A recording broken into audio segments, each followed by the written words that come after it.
negara yang kaya akan keberagaman bahasa. Seperti yang kita ketahui, bahasa merupakan salah satu dari 7 unsur kebudayaan menurut Kuncoro Ningrat. Bahasa merupakan suatu sistem lambang bunyi yang bersifat arbitrer dan digunakan untuk berkomunikasi serta berinteraksi di masyarakat. Bahasa juga memiliki peran penting sebagai media komunikasi dalam mengungkapkan sebuah gagasan. Di masa ini, Indonesia memiliki 38 provinsi yang terdiri dari berbagai suku dan daerah. Dari kedua hal tersebut, tercipta sebuah keragaman yang berbentuk bahasa daerah.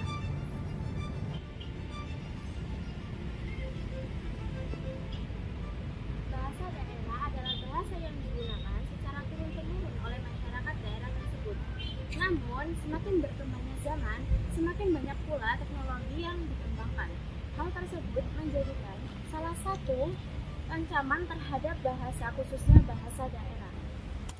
Wilayah perantauan merupakan tempat di mana eksistensi bahasa daerah perlahan mulai menghilang. Apabila penutur bahasa daerah perlahan menghilang, Maka apa yang akan terjadi apabila suatu bahasa daerah mengalami kepunahan dan apa dampaknya bagi dunia?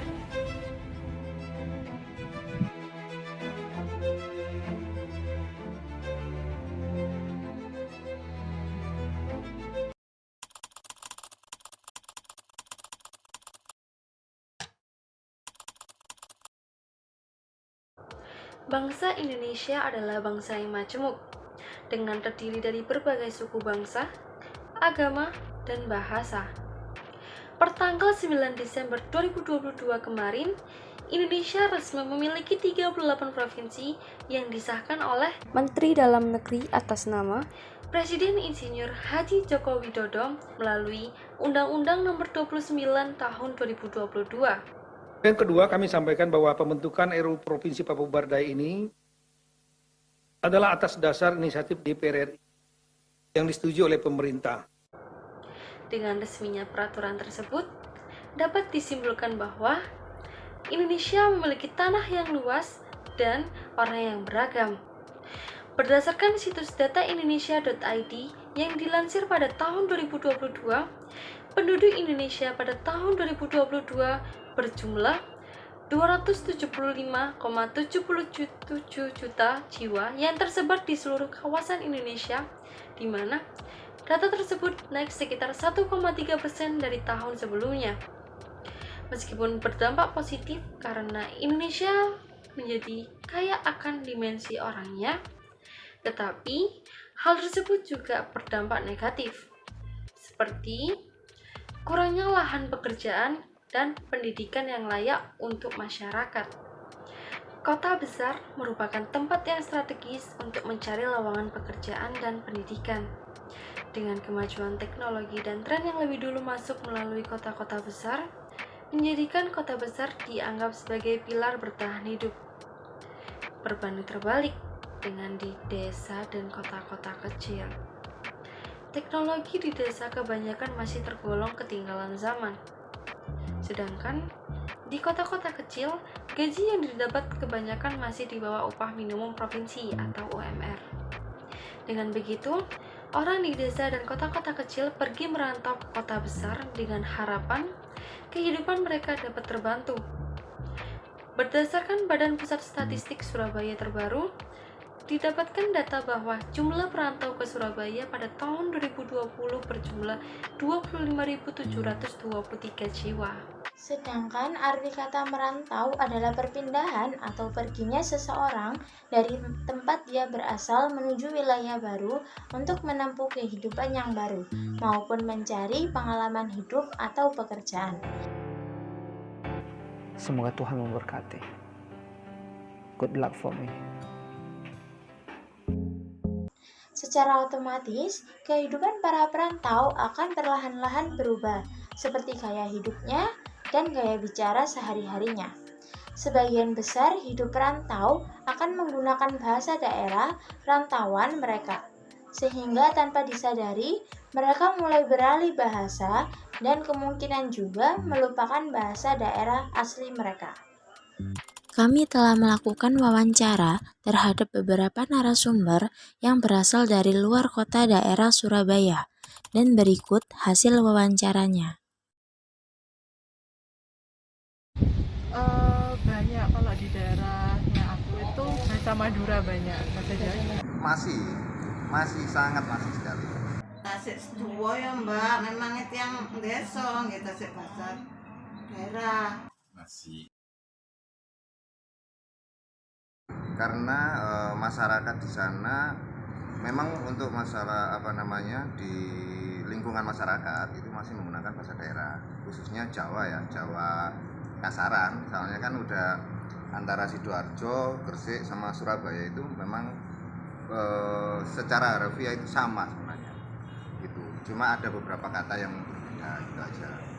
Nah, mungkin lingkungan ya, karena kebiasaan juga sama lingkungan sekitar juga masih support untuk pakai bahasa daerah gitu aja. Banyak apa ya, sekitar itu masih pakai bahasa daerah juga, terus bahasa Indonesia dipakai, tapi kayak kurang akrab gitu terkesannya kalau masih pakai bahasa Indonesia, jadi kebanyakan bahasa daerah. Jadi kebanyakan masyarakat Probolinggo itu pakai bahasa daerah itu untuk sesama masyarakat gitu ya. Iya. Kita sih didamel Mbak, memangnya wong desa kita sih omong Jawa, omong bahasa daerah. Kalau selama di Surabaya nggak pernah pakai bahasa daerah, pakai bahasa Indonesia. Tapi kalau kan ketemu juga dari teman-teman yang sama dari itu kadang masih pakai bahasa daerah juga. Kalau sama temen yang beda daerah itu pakai bahasa Indonesia. Nyaman, kenapa? Karena di perantauan juga sama, banyak orang Jawanya yang menggunakan dan menuturkan bahasa Jawa juga. Jadi nyaman-nyaman aja. Sami-sami mawon Mbak, sakit mawon dia. Ya sebetulnya sih agak terkadang ya, ya kadang diterapkan kadang juga tidak, gitu aja. Enggak, karena pada prinsipnya hampir semua sama, kemungkinan agak berbeda dialek lah. Pada dasarnya bahasa Jawa itu secara garis besar sama, ya hanya beberapa kata atau mungkin beberapa penuturan aja yang berbeda. Tapi kalau sudah bisa bahasa Jawa, dimanapun mbaknya berada, pasti akan memahami.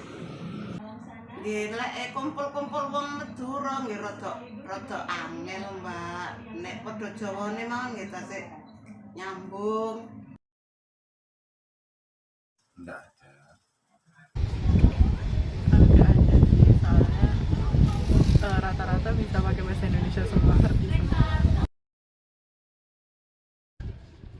Nggak pernah, tapi itu kayak nggak ngerti gitu loh orangnya, cuman buat guyon aja gitu. Jadi lebih sering pakai bahasa Indonesia ya. Berdasarkan hasil wawancara tersebut, dapat disimpulkan bahwa penutur asli dari masing-masing daerah masih menuturkan bahasa daerahnya. Namun, ketika di wilayah perantauan, mereka menuturkannya apabila bertemu dengan seseorang dari daerah yang sama. Sampel yang kami ambil merupakan daerah dengan jumlah penutur yang lebih banyak. Maka, hasil tersebut dapat berubah apabila jumlah penutur dari daerah tersebut lebih sedikit daripada daerah yang kami gunakan sebagai sampel. Menyikapi hal tersebut akan lebih baik jika kita memberikan suatu wadah agar perantau di Surabaya merasa berada di rumah. Maka dari itu, kami menggagas sebuah kegiatan festival bahasa. Festival bahasa merupakan kegiatan yang diadakan untuk memperkenalkan dan melestarikan bahasa daerah di Indonesia. Kegiatan ini bertujuan agar terjaganya eksistensi bahasa daerah di tengah masuknya bahasa asing karena adanya perkembangan zaman. Kegiatan festival bahasa tersebut akan diadakan secara rutin selama 4 bulan sekali, di mana serangkaian acara dari kegiatan tersebut adalah lomba cerdas cermat dan sosialisasi mengenai eksistensi bahasa daerah. Dalam serangkaian acara tersebut, sasaran kami adalah masyarakat umum. Namun dalam lomba cerdas cermat, sasaran yang kami tuju adalah siswa dari tingkat SMP dan SMA. Mengapa demikian? Karena pada faktanya, penggunaan bahasa daerah di kalangan remaja semakin melemah.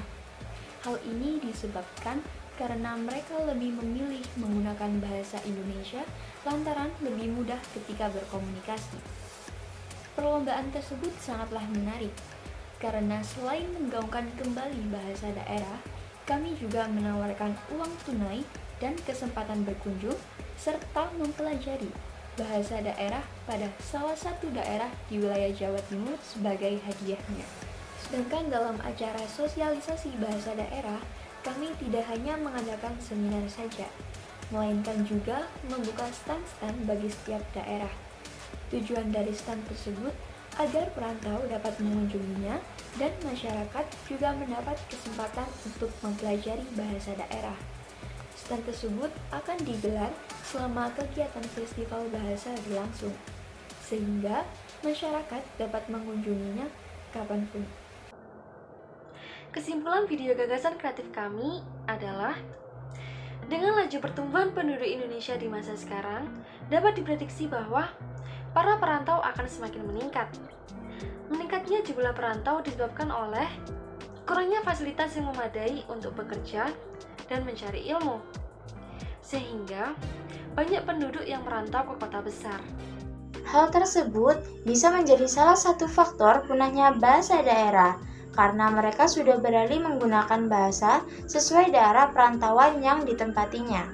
Menyikapi hal tersebut, kami akan mengadakan kegiatan Fesba atau Festival Budaya yang akan dilaksanakan 4 bulan sekali di Surabaya. Kami berharap dengan diadakannya kegiatan festival bahasa ini, masyarakat lebih menyadari bahwa Indonesia memiliki berbagai macam bahasa daerah yang harus dijaga dan dilestarikan. Bukan hanya sekadar menyadari, namun masyarakat juga diharapkan untuk tidak melupakan bahasa aslinya dan memiliki kemauan untuk mempelajari bahasa daerah lainnya. Mari kita bersama-sama melestarikan bahasa daerah, karena kita cinta Indonesia.